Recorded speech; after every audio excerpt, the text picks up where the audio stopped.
नमस्कार दोस्तों, MC education में आप सबों का बहुत बहुत स्वागत। आज के इस वीडियो सेशन में हम हिंदी पत्र 2 के 25 बहुविकल्पी प्रश्न का सेट 3 देखने जा रहे हैं। ये प्रश्न आपको, जैसा कि अभी ज्ञात हुआ कि हिंदी पत्र 2 जेएसएससी के विभिन्न एग्जाम में जो आपने पत्र 2 के लिए, क्षेत्रीय भाषा के लिए जो चुनाव किया है पत्र 2 के लिए, उसकी तैयारी में आपको मदद करेगा। बिना कोई देरी किए आज के सेशन की शुरुआत करते हैं। प्रश्न 1 है, सूर्यकांत त्रिपाठी निराला का जन्म कब हुआ था? 1875, सावन पंचमी 1888 ईस्वी, बसंत पंचमी 1896 ईस्वी, 1897 ईस्वी। सूर्यकांत त्रिपाठी निराला का जन्म बसंत पंचमी के दिन 1896 ईस्वी में हुआ था, इसलिए इसके लिए सी उत्तर सही है। प्रश्न संख्या 2 है, रामधारी सिंह दिनकर का जन्म कब हुआ था? 22 सितंबर 1907, 23 सितंबर 1908, 24 सितंबर 1909, 22 दिसंबर 1907। रामधारी सिंह दिनकर जी का जन्म 23 सितंबर 1908 को हुआ था। बी विकल्प इसका सही है। प्रश्न संख्या 3 है, उपन्यास मैला आंचल में किस गांव का वर्णन किया गया है? गोपालगंज, मेरीगंज, सुल्तानगंज, डाल्टनगंज। मैला आंचल उपन्यास जो फणीश्वर नाथ रेणु जी ने लिखा है, उसमें मेरीगंज गांव का वर्णन किया गया है। मेरीगंज गांव के राजनीतिक समस्या का और आपसी कलह का उसमें वर्णन किया गया है। विकल्प बी सही है।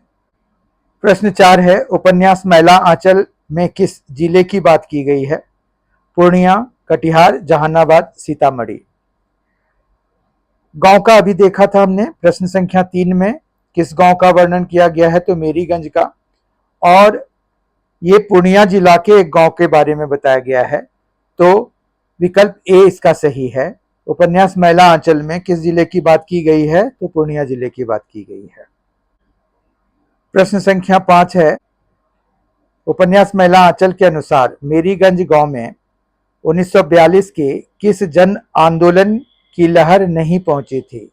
असहयोग आंदोलन, भारत छोड़ो आंदोलन, सविनय अवज्ञा आंदोलन, चंपारण सत्याग्रह आंदोलन। 1942 में भारत छोड़ो आंदोलन हुआ था। 1942 में। प्रश्न संख्या 6 है, मैथिल कोकिल के नाम से जाने जाते हैं? विद्यापति, अमीर खुसरो, राजशेखर, भिखारी ठाकुर। मैथिल कोकिल के नाम से विद्यापति जाने जाते हैं। कवि विद्यापति, महाकवि विद्यापति कहलाते हैं, और इनकी ज्यादातर रचनाएं मैथिली में लिखा गया है। मैथिली एक बिहार में बोली जाने वाली बोली है, तो इसका सही विकल्प है विद्यापति मैथिल कोकिल के नाम से जाने जाते हैं। प्रश्न 7 है, विद्यापति किस राजा के दरबारी कवि थे? नरेश सिंह, वीरेंद्र सिंह, रतन सिंह, शिव सिंह। विद्यापति शिव सिंह राजा के दरबारी कवि थे। मिथिला के राजा थे शिव सिंह, उनके दरबारी कवि थे विद्यापति। विद्यापति की अधिकतर रचनाएं किस भाषा में मिलती हैं? संस्कृत, अवहट, मैथिली, अपभ्रंश। अभी हमने इस बात का जिक्र किया, तो मैथिली में उनका, इसीलिए इनको मैथिल कोकिल कहा जाता है, तो सी विकल्प इसका सही है। प्रसाद की पहली कृति कौन सी है? प्रेम पथिक, करुणालय, आंसू, चित्रधार। प्रसाद, जयशंकर प्रसाद के बारे में कहा जा रहा है, उनकी पहली कृति थी चित्रधार। प्रश्न संख्या 10 है, नागार्जुन का वास्तविक नाम क्या है? वैद्यनाथ मिश्रा, बोधनाथ मिश्रा, बुद्धनाथ मिश्र, कमलनाथ मिश्रा। नागार्जुन का वास्तविक नाम बैद्यनाथ मिश्रा था। ए विकल्प सही है। प्रश्न संख्या 11, मुंशी प्रेमचंद का मूल नाम क्या था? धनपत राय श्रीवास्तव, भवराय पटेल, देवराज दत्त, रवि वर्मा। धनपत राय श्रीवास्तव मुंशी प्रेमचंद का मूल नाम था। ए विकल्प सही है। प्रश्न संख्या 12, किस उपन्यासकार को कलम का जादूगर कहा जाता है? जयशंकर प्रसाद, प्रेमचंद, यशपाल, शरद चंद्र चट्टोपाध्याय। प्रेमचंद को कलम का जादूगर कहा जाता है। इस तरह से बी उत्तर इसका सही है, बी विकल्प इसका सही है।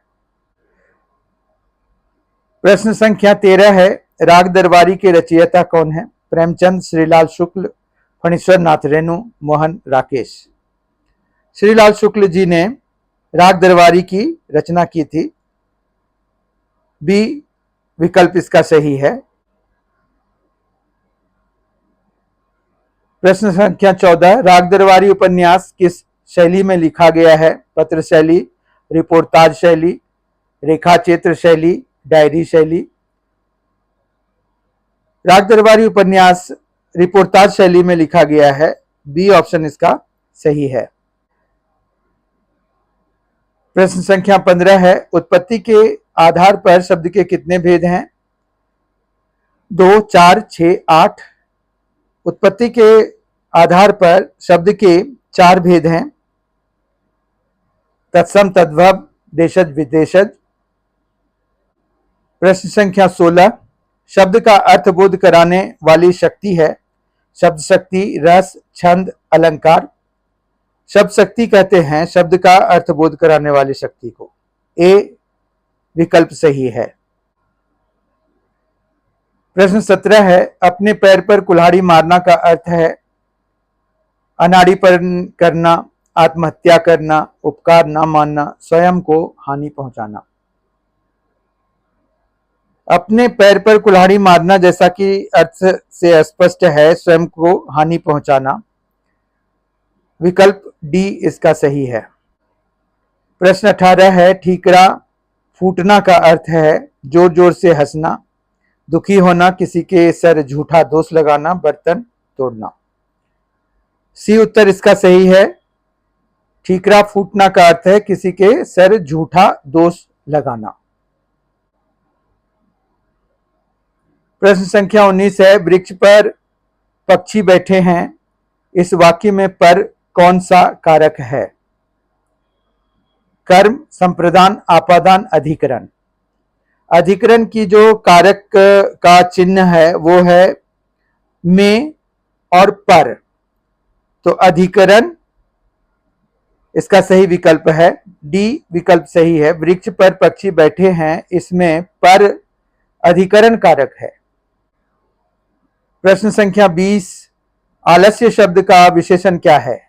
आलस, अलस, आलसी, आलसीपन। आलस्य शब्द का विशेषण आलसी होता है। सी विकल्प इसका सही हो जाएगा। आलस्य शब्द का विशेषण आलसी। प्रश्न संख्या 21, दशानन किस प्रकार का शब्द है? रूढ़, यौगिक, योग रूढ़, इनमें से कोई नहीं। दशानन योग रूढ़ शब्द है। सी विकल्प सही है। प्रश्न संख्या 22, निम्न में से एक तत्सम शब्द छांटकर बताइए। अनजान, सच, पत्ता, घोटक। इन सभी में घोटक जो है वो एक तत्सम शब्द है। घोटक संस्कृत का शब्द है, इसीलिए ये तत्सम शब्द है और इसका मतलब होता है घोड़ा। प्रश्न संख्या 23 है, जितेंद्रिय में कौन सा समास है? द्वंद्व, बहुव्रीहि, तत्पुरुष, कर्मधारय। जितेंद्रिय में बहुव्रीहि समास है। बी विकल्प इसका सही है। प्रश्न संख्या 24, चौराहा में कौन सा समास है? बहुव्रीहि, तत्पुरुष, अव्ययी भाव, द्विगु। जहां पर संख्या सूचक शब्द का प्रयोग होता है वहां पर द्विगु समास होता है तो चौराहा में 4 राहों का समूह है तो द्विगु समास हो जाएगा। इसका डी विकल्प सही है। आखिरी प्रश्न है, भाषा की सबसे छोटी इकाई है शब्द, व्यंजन, स्वर, वर्ण। भाषा की सबसे छोटी इकाई वर्ण है। डी विकल्प इसका सही हो जाएगा। इसके साथ ही आज का सेशन समाप्त होता है। मुझे पूर्ण विश्वास है कि आपको आज का सेशन पसंद आया होगा। अगर आपको ये सेशन पसंद आया है तो जरूर लाइक कर दीजिए इस वीडियो को तथा MC एजुकेशन चैनल को सब्सक्राइब कर लीजिए। साथ ही बेल आइकन भी प्रेस कर दीजिए ताकि आपको आने वाले वीडियो की जानकारी तत्काल मिल जाए जैसे ही वो अपलोड किए जाएं। बहुत बहुत धन्यवाद। फिर मिलते हैं अगले वीडियो के साथ। धन्यवाद।